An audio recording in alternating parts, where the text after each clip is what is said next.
Hi you guys, welcome back to the channel. My name is Brad, this is Firefighters Financial. I love to tell you guys about free online resources for your investing journey. And one of the web pages I really like is ETF.com. Now you guys, full disclosure, I am not sponsored by them or in any way, shape, or form. It's just a good tool that I like. And I'll show you a couple things.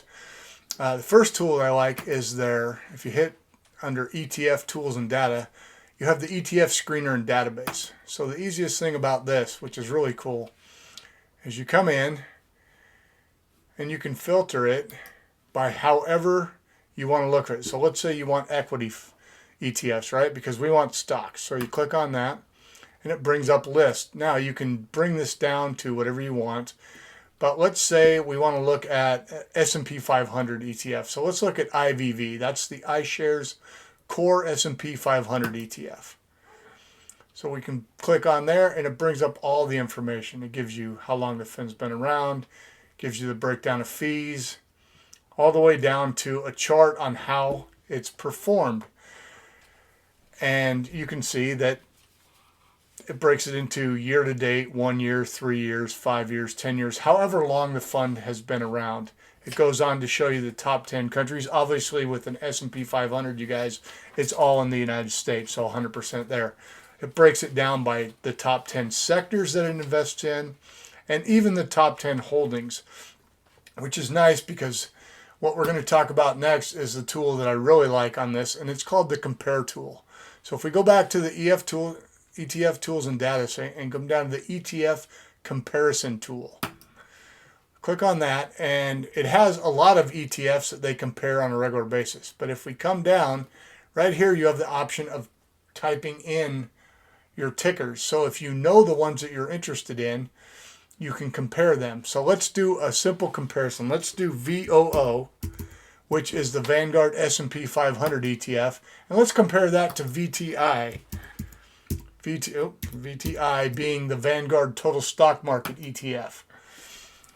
So it brings it up really cool. You have a side-by-side comparison, which makes it really easy to compare these funds. So we see both of them are issued, obviously, by Vanguard.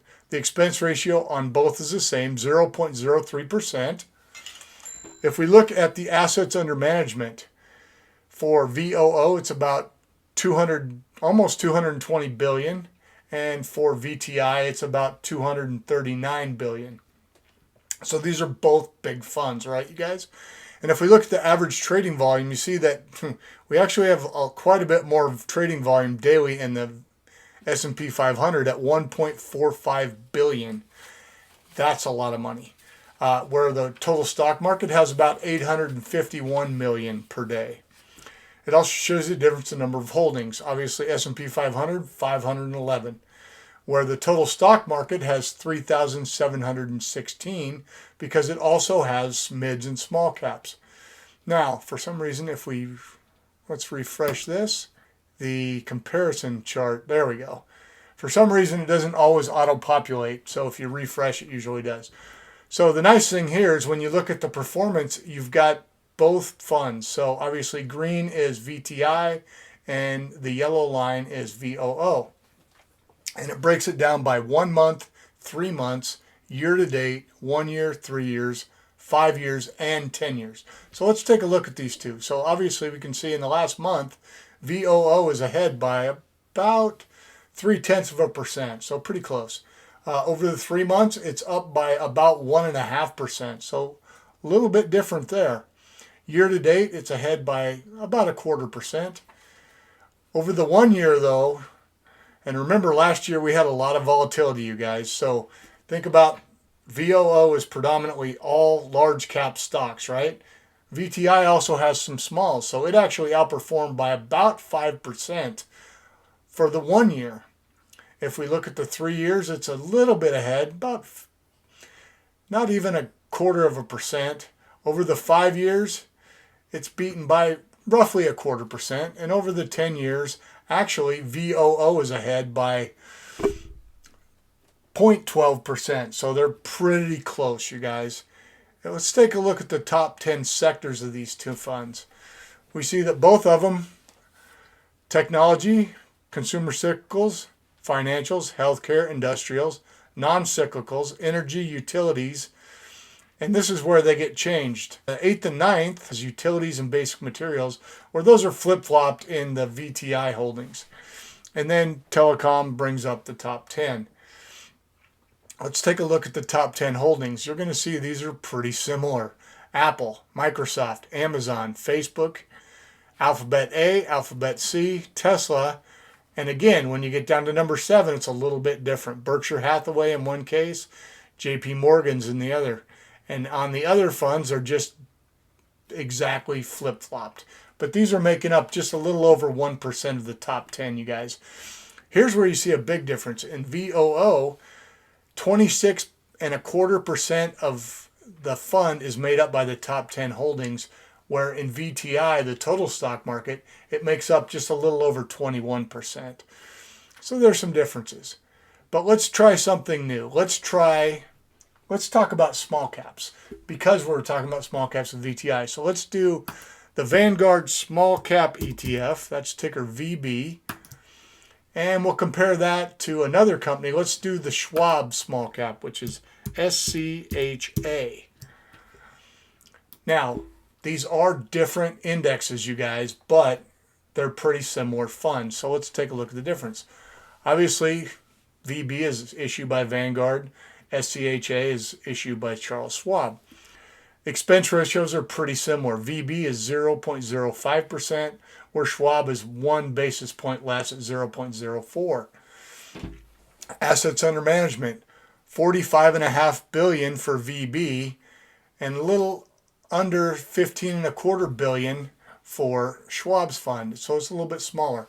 And you can see the daily trading volume is about 3 times as much at 151 million for the VB. So a little bit bigger fund.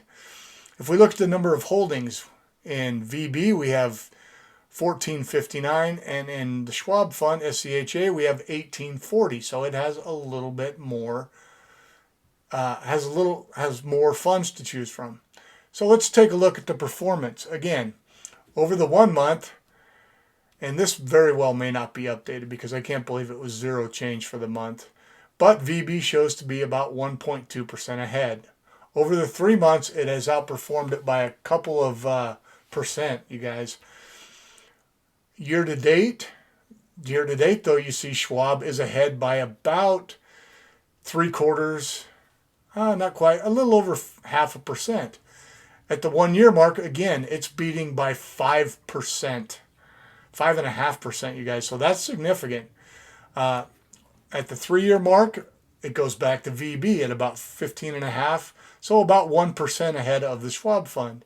At 5 years, again, VB, and also, timber. At 10 years, also, it's beating it, but again, only by 1/3 of the percent. So over the long run, these funds do perform pretty similarly. Now, let's take a look at the breakdown of sectors. This is different. So the first top 5 here are financials, technology, industrials, consumer cyclicals, and healthcare. If we come over to the Schwab fund, it's financials, consumer cyclical, healthcare, technology, and then industrials. So there is a little bit different in how it makes it up. If we look at the top 10 holdings, now these are quite different, you guys. We see in Vanguard that actually their biggest holding at 1.85% is cash. So they have cash available to buy what changes in the market. And then they have Stairs Place, they have IDEX, Teledyne, VC, and that rounds out the top 5. If we come over to the SCHA, it's Caesars Entertainment, Novocure, Cloudflare, Penn National Gaming, and the LPL Financial Holdings. Now here's the thing, the top 10 holdings make up 3.28% in the Schwab fund, and the top 10 holdings in VB, or the Vanguard fund, make up almost 4.4%, you guys. So a lot different in what it holds versus one to the other. Now, as I said, these do have differing indexes, the Vanguard fund being under the CRSP U.S. Small Cap, and the Schwab fund being under the Dow Jones U.S. Total Stock Market Small Cap Fund Index. But this is a great tool for you to be able to go in and compare like funds or funds and compare how they perform when you're picking what funds you want to put in your portfolio. And again, it's a free tool, you guys. And so free to me is a good thing. Anytime I can find a free tool that will help me make better decisions in my portfolio, I think that's a good thing. What do you guys think? Have you used ETF.com at all when you're researching ETFs? If you have, let me know in the comments. All right, you guys, I hope you got something out of this. If you did, do me a favor, drop me that thumbs up. It really helps my algorithm, gets my video out to more people. If you're not already subscribed, you know the deal. Hit the red button, ring the bell. All right, we'll see you.